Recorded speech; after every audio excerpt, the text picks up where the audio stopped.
Guarantee news ವಿಶೇಷ ಕಾರ್ಯಕ್ರಮಕ್ಕೆ ಸ್ವಾಗತ. ನಾನು ಮಾರುತಿ ಪವಾರ್. ಬಾಗಲಕೋಟೆ ವಿಧಾನಸಭಾ ಚುನಾವಣೆಗೆ 9ನೇ ತಾರೀಕು ಬೈ ಎಲೆಕ್ಷನ್ ನಡೀತಾ ಇದೆ. ಈ ಸಂದರ್ಭದಲ್ಲಿ ನಾನು ಬಯಕ್ಕ ಮೇಟಿ ಅವರನ್ನ ನೇರವಾಗಿ ಸಂದರ್ಶನ ಮಾಡೋದಕ್ಕೆ ಬಂದಿದ್ದೀನಿ. ಇಲ್ಲಿ ಕಾಂಗ್ರೆಸ್ ಅಭ್ಯರ್ಥಿ ಹಿಂದೆ ಗೆದ್ದಿದ್ರು ಎಚ್.ವಿ. ಮೇಟಿ ಅವರ ಅಕಾಲಿಕ ಮರಣದಿಂದ ಆಗ್ತಾ ಇರುವಂತಹ ಬೈ ಎಲೆಕ್ಷನ್. ಒಂದು ಕಡೆ ಕಾಂಗ್ರೆಸ್ ಸರ್ಕಾರ ಸಾಲು ಸಾಲು ಗ್ಯಾರಂಟಿಗಳನ್ನ ಕೊಟ್ಟಿದೆ. ಸಿದ್ದರಾಮಯ್ಯ ಅವರ ವರ್ಚಸ್ಸಿದೆ, ಡಿ.ಕೆ. ಶಿವಕುಮಾರ್ ಅವರ ಸಂಘಟನಾ ಶಕ್ತಿ ಇದೆ. ಈ ನಡುವೆ ಆಗ್ತಿರುವಂತಹ ಕಳೆದ ಒಂದು ವಾರದ ಪ್ರಚಾರದಲ್ಲಿ ಯಾವ ರೀತಿಯಾದಂತಹ ಒಂದು ಪ್ರತಿಕ್ರಿಯೆ ಇದೆ ಅನ್ನುವಂಥದ್ದನ್ನ ಸ್ವತಃ ಅವರಿಂದಲೇ ತಿಳ್ಕೊಳ್ಳೋಣ. ಮೇಡಮ್, ಕಾರ್ಯಕ್ರಮಕ್ಕೆ ಸ್ವಾಗತ. ನಮಸ್ತೆ ಸರ್. ಮೇಡಮ್, ಮೊದಲನೇದಾಗಿ ಹೇಗಿದ್ದೀರಾ? ಚೆನ್ನಾಗಿದೆ ಸರ್, ಚೆನ್ನಾಗಿದೆ. ಹೆಂಗ್ ನಡೀತಾ ಇದೆ ಮೇಡಮ್ ಪ್ರಚಾರ ಎಲ್ಲ? ಚೆನ್ನಾಗಿ ನಡೀತಾ ಇದೆ ಸರ್, ಚೆನ್ನಾಗಿ. ಎಲ್ಲ ಹೋಬಳಿಗಳು ಓಡಾಡ್ಕೊಂಡು ಬಂದ್ರೆ ಮೇಡಮ್? ಎಲ್ಲ ಹೋಬಳಿಗಳು? ಹಾ ಸರ್, ಎಲ್ಲ ಪಂಚಾಯತಿ ವೈಸ್ ನಾವು ಓಡಾಡ್ಕೊಂಡು ಬಂದಿದ್ದೀವಿ ಸರ್, ಮತ್ತು ಸಿಟಿಯಲ್ಲಿ ಮಾಡಿದ್ದೀವಿ.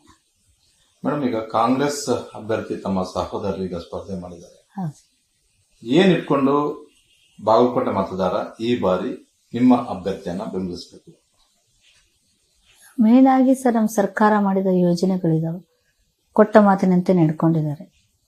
ಮತ್ತು ನಮ್ಮ ತಂದೆಯವರು ಸಾಕಷ್ಟು ಮತಕ್ಷೇತ್ರಕ್ಕೆ ಸೇವೆಯನ್ನು ಸಲ್ಲಿಸಿದ್ದಾರೆ, ಸಾಕಷ್ಟು ಅಭಿವೃದ್ಧಿಗಳನ್ನು ಮಾಡಿದ್ದಾರೆ.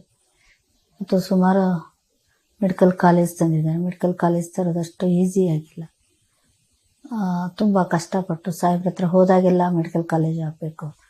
ಅವ್ರಿಗೆ ಆಸೆ ಇತ್ತು, ಒಂದು ಬಡವ್ರ ಮಕ್ಕಳು ಓದಬೇಕು, ಇಲ್ಲ ಪ್ರೈವೇಟಲ್ಲಿ ದುಡ್ಡು ಕೊಟ್ಟು ಓದ್ಸೋಕ್ಕಾಗಲ್ಲ ಅಂತ. ಆ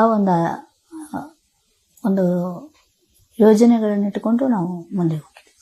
ಹಳ್ಳಿಗಳಿಗೆ ಹೋದಾಗ ನಿಮ್ಮ ಸರ್ಕಾರದ ಗ್ಯಾರಂಟಿಗಳ ಬಗ್ಗೆ ಜನ ಮಾತಾಡ್ತಾ ಇದ್ದಾರೆ? ಹೌದು ಸರ್, ಮಾತಾಡ್ತಾ ಇದ್ದಾರೆ. ಒಳ್ಳೆ ರೆಸ್ಪಾನ್ಸ್ ಇದೆ ಸರ್. ಯಾಕಂದ್ರೆ ಬಿಜೆಪಿ ಅವರು ಇದನ್ನ ಬೇರೆ ರೀತಿಯಲ್ಲಿ ಚರ್ಚೆ ಮಾಡ್ತಿದ್ದಾರೆ, ಗ್ಯಾರಂಟಿಗಳಿಂದ ಅಭಿವೃದ್ಧಿ ಆಗ್ತಿಲ್ಲ ಅಂತ. ಎಲ್ಲಿ ಅಭಿವೃದ್ಧಿ ಆಗಿಲ್ಲ ತೋರಿಸ್ಲಿ ಸರ್. ಮಾಡಿದೀವಿ, ನಮ್ಮ ಮತಕ್ಷೇತ್ರದಲ್ಲಿ ಸಾಕಷ್ಟು ಅಭಿವೃದ್ಧಿಗಳಾಗಿದೆ. ಸಾಕಷ್ಟು ಅಭಿವೃದ್ಧಿಗಳನ್ನ ಅಂದ್ರೆ ನಾವು ಇದೇ ಕೆಲಸ ಅಂತಲ್ಲ, ಕೆರೆ ತುಂಬಿಸೋದು ಮಾಡಿದೀವಿ. ಕೆರೆ ತುಂಬಿಸೋದ್ರಿಂದ ಎಷ್ಟು ಬೋರ್ವೆಲ್ ಇಂಪ್ರೂವ್ಮೆಂಟ್ ಆಗುತ್ತೆ ಮತ್ತು ಎಷ್ಟು ರೈತರಿಗೆ ಹೆಲ್ಪ್ ಆಗುತ್ತೆ. ಸಾಕಷ್ಟು ಮಾಡಿದೀವಲ್ಲ ಸರ್, ಮಾಡಿದೀವಿ, ಅದರದ್ದೇನಿಲ್ಲ. ಗ್ಯಾರಂಟಿಗಳಲ್ಲಿ ಬಹಳ ಹೆಚ್ಚು ಅನುಕೂಲ ಆಗ್ತಾ ಇರುವಂತದ್ದು ಮಹಿಳೆಯರಿಗೆ. ಹೌದು ಸರ್. ಉಚಿತವಾಗಿ ಬಸ್ಗಳಲ್ಲಿ ಹೋಗ್ಬೋದು, ಶಕ್ತಿ ಯೋಜನೆ, ಅದಕ್ಕಿಂತ ಮಿಗಿಲಾಗಿ ಗೃಹಲಕ್ಷ್ಮಿ ಯೋಜನೆ, ಸುಮಾರು 56,000 ಕೋಟಿ ರೂಪಾಯಿಗಳು ಪ್ರತಿ ವರ್ಷ ಕೂಡ ಖರ್ಚಾಗ್ತಿದೆ. ಆದ್ರೆ ಮಹಿಳಾ ಮತದಾರರು ಈ ಬಾರಿ ಕಾಂಗ್ರೆಸ್ ಕೈ ಹಿಡಿತಾರೆ ಅನ್ನುವಂತ ವಿಶ್ವಾಸ ಈ ಬೈ ಎಲೆಕ್ಷನ್ ಅಲ್ಲಿ ಇದೆ ಅಂತ? ಇದೆ ಸರ್, ಕೈ ಹಿಡಿತಾರೆ ಸರ್.